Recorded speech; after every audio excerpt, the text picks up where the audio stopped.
Mbote papa. Mbote. Nalingaki au bana va se présenter rapidement avant de continuer.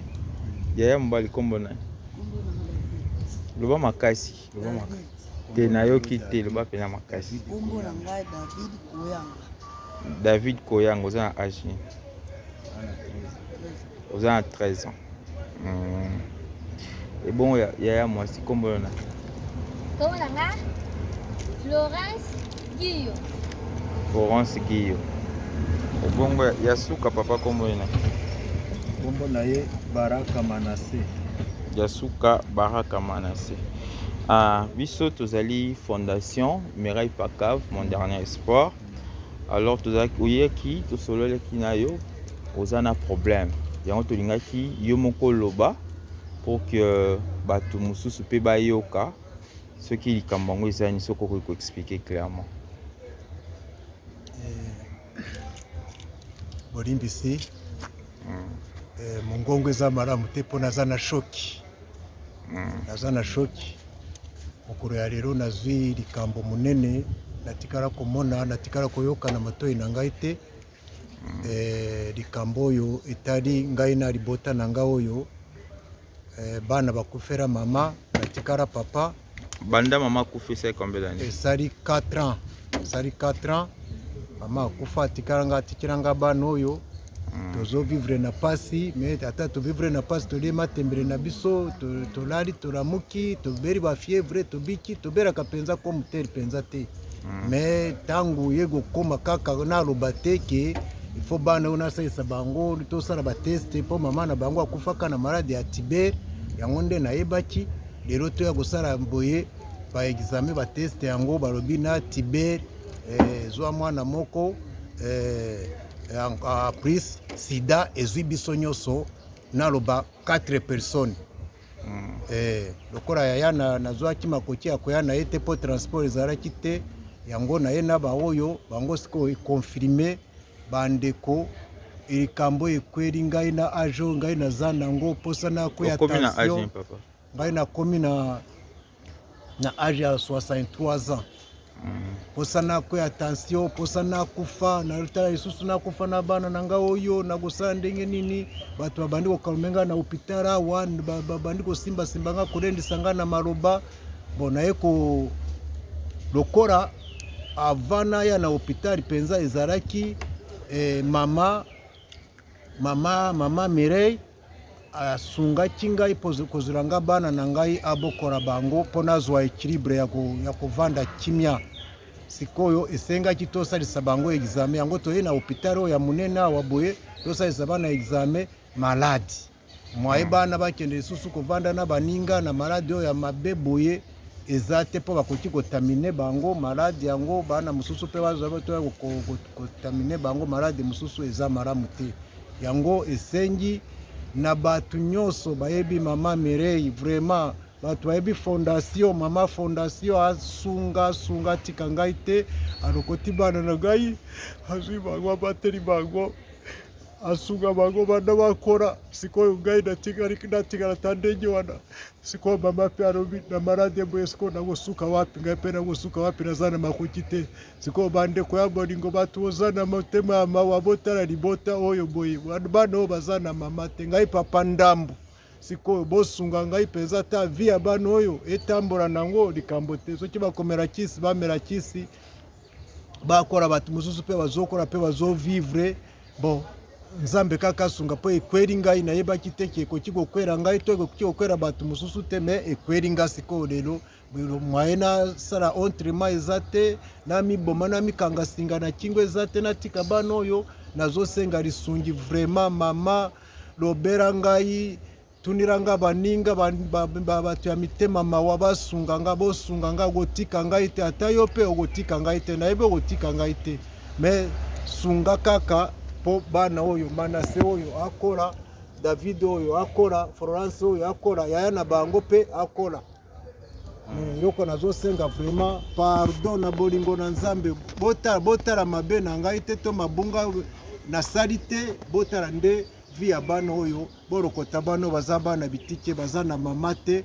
papa pe ndambu yeyo ngai na telemi awa na ngai pe naza papa ndambu nakoki te naza na eloko ya kosunga bango te mpo nakolisa bango bosunga ngai bosalisa ngai naza na makoki te mama kotika ngai te pardon kotika ngai te ata na mboka oyo navandi na mangengenge kuna mboka ya zamba kotika ngai te banda kokanisa ngai ata botindela ngai ata eloko ata mai ya komela pamba namelaka kaka nakanisa yo na bulamu na yo nyonso ozosalela ngai bulamu oyo nyonso osalelaki ngai ngai nde motu na recevoir yo mpo nazwi malade oyo malade oyo ekoki kovanda na bana mosusu te bana balingi bavanda na bango bien bana bavandaka na bango kutu bien sikoyo ekomi ere ya examen tala ndenge esalemele nga mama nzambe abatela yo abatela biso mpe asunga fungula mpe barelation mosusu soki nzambe akosunga atuka lokumu ekozala ye nzambe bana oyo bakozala basalira nzambe bana oyo bakozala bato soki toyebi te toyebi bakozala banani bakosunga ba mosusu sunga ngai antuka nasengi yo pardon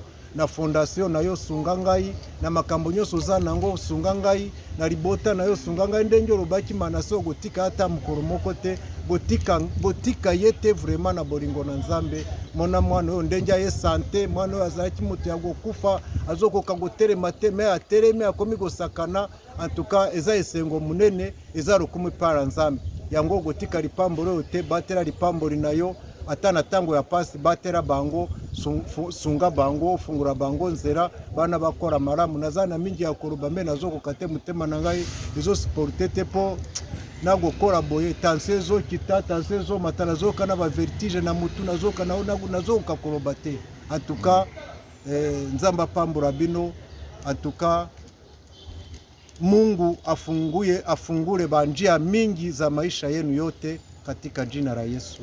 Minashiria pale. Alors, je vous salue au nom de notre Seigneur Jésus-Christ, de là où vous êtes en train de nous suivre présentement. Alors, si je suis encore revenu auprès de vous, c'est pour vous annoncer une petite information, un petit souci que nous avons au sein de la Fondation. Alors, depuis un certain temps, nous avons rencontré une famille dont le papa s'appelle M. Célestin Guillaume. Alors, le papa habite plus précisément plus du côté de la montagne de Mangengenge. Alors, le papa Célestin n'avait plus de moyens pour aider ses enfants, pour prendre soin de ses enfants. Alors, il avait fait un consentement volontaire pour venir nous laisser les enfants dans notre orphelinat Mon Dernier Espoir. Alors, un jour, nous étions surpris qu'un certain matin, nous avons trouvé quelques gales au niveau de la peau de sa fille qui s'appelle Florence Guillaume. Après cela, nous avons dû emmener les enfants à l'hôpital, au centre de santé de Cabinda, juste à côté de la RTNC, pour ceux qui le savent. Alors de là, on a eu à faire quelques tests et nous avons retrouvé une maladie surprise qui était déjà, et l'enfant était déjà contaminé de cette maladie. Alors nous avons rappelé rapidement le papa pour lui informer de la nouvelle. Et quand nous avons rappelé le papa aussi était surpris. Alors nous sommes dit que pourquoi ne pas y aller avec toute la famille pour qu'eux aussi se fassent examiner. Après ces examens-là, nous avons retrouvé encore une grande surprise.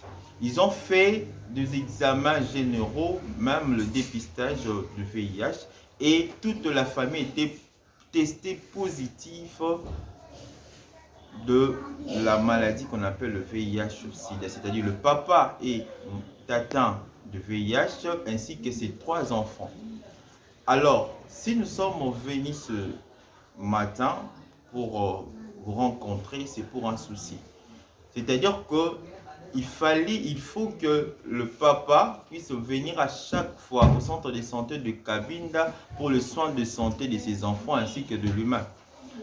Alors, le problème est que là où le papa habite est tellement très loin et là où aussi le centre se trouve est très loin. Il faut peut-être que le papa puisse se réveiller à 3 h du matin pour qu'ils arrivent à temps à l'hôpital pour le soin de ses enfants. Alors, vu ce problème que nous avons rencontré, nous sommes obligés, nous étant que fondation, de pouvoir chercher une solution pour eux. La première solution que nous avons trouvée mieux, c'était de le ramener tout près du centre de santé, au moins pour qu'il ait cette accessibilité de venir très rapidement au centre en cas de problème. Alors pour cela, nous avons trouvé bon de chercher pour eux une garantie locative de manière à ce qu'on trouve une maison, vu qu'ils habitent très loin du côté de la colline de Manguengue, pour qu'au moins ils puissent venir sortir un peu de la ville. C'est ainsi, nous sommes en train de lancer un SOS à tout celui qui est en train de nous écouter. Nous savons très bien que les philanthropes existent encore. Ces gens-là qui sont générés pour qu'ils puissent nous apporter leur pierre en plus, de façon à ce qu'on cherche d'abord pour eux, même une maison d'une chambre et salon, pour qu'ils arrivent quand même à être tout près du centre de santé. À part cela, le papa n'a plus de moyens. Il fallait aussi qu'on cherche quelque chose à faire pour eux, même un fonds de commerce, de façon à ce que ce papa-là puisse avoir quelque chose pour aider ces enfants-là qui sont en train de souffrir. Je ne vais pas prendre trop de temps pour parler, mais nous allons vous laisser nos numéros de contact, que ce soit à Kinshasa, même au niveau de l'Europe ou partout, que vous êtes en train de nous suivre de manière à ce que vous pouvez faire un geste. Nous avons nos comptes PayPal, nous avons nos comptes M-Pesa, Orange Money, de Fils Coco. Un geste pour soutenir cette famille, pour éviter le pire. Nous savons très bien que la malnutrition est aussi une maladie très grave. Si ces enfants-là qui souffrent déjà du VIH n'arrivent même pas à bien manger, c'est la mort. Le pire sera à venir. C'est ainsi, nous comptons sur vous, vous qui êtes encore généreux. Je sais que ces derniers temps, nous avons une crise économique qui est mondiale, mais nous comptons sur vous pour faire un geste pour aider cette famille au nom de Jésus-Christ.